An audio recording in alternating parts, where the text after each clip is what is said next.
बिस्मिल्लाहिर्रहमानिर्रहीम। अस्सलामु अलैकुम दोस्तानो अजीज़ानो तासु संगे उम्मीद लरम कि तासु बरोग जोड़ और हाँ तंदुरुस्त है। दोस्तानो अजीज़ानो, मार पटोले नड़े के जहरजन मखलूक थे। दा द दुनिया पर हर गुट के मुंदल शी। पो न्यूजीलैंड योद्धा से हैवात दे कि पखपल अजमका के मार न लरी। दा द मारानो नपाक हैवात दे। द न्यूजीलैंड हैवात मारान वली न लरी।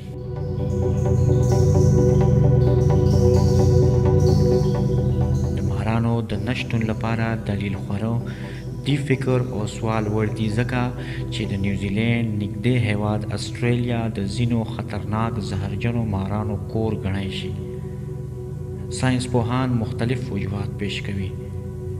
यो वजह साइंसदानान द आइस एज दौर खई।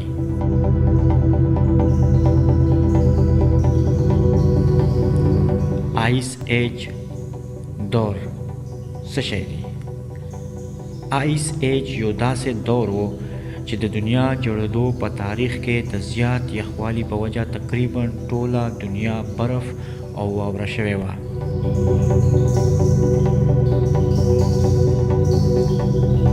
د دې واوره کېدلو په وجه ټوله دنیا یو بل سره تړل شوې وه، یعنی کونیکټ شوې وه. د دې په وجه مختلف ځناور او مختلف مخلوقات د یو بریاعظم نه بل بریاعظم ته منتقل شول لاړل. ساینسدانان دا وایي چې د آیس ایج په دور کې دغه کېدل شي چې ماران نیوزیلینډ ته نه وي رسېدلي.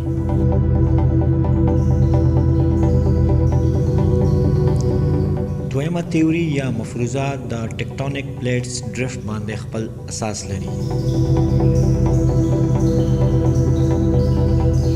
ګرانو ملګرو، ټیکټونیک پلیټس ډرفټ څه شي ته وایي؟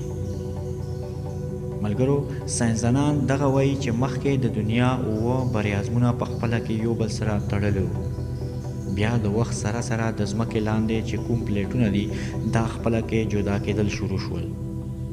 د دغو پلیټونو جدا کېدلو په وجه بریاعظمونه خپله کې جدا شول او دنیا په مختلفو بریاعظمونو کې تقسیم شوله.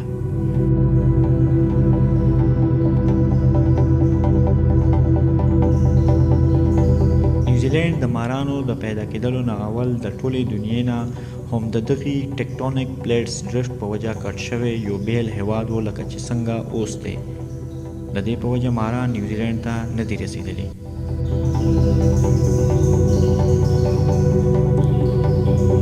د دغو تاریخ په بنیاد مفروضو او تیوري سره سره په نیوزیلینډ کې په نن سبا دور کې مار ځکه نشته چې د نیوزیلینډ په قانون کې د نیوزیلینډ هیواد ته څوک مار نشي راوړلی.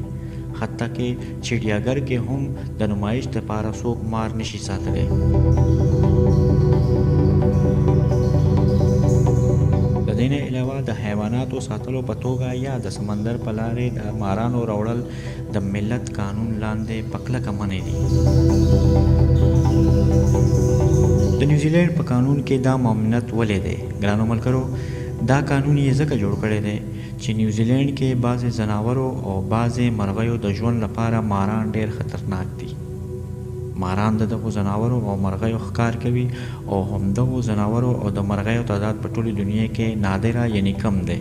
که مار په نیوزیلینډ کې وپایي نو ممکنه ده چې دا ځناور او مرغۍ به په دنیا کې ختم شي.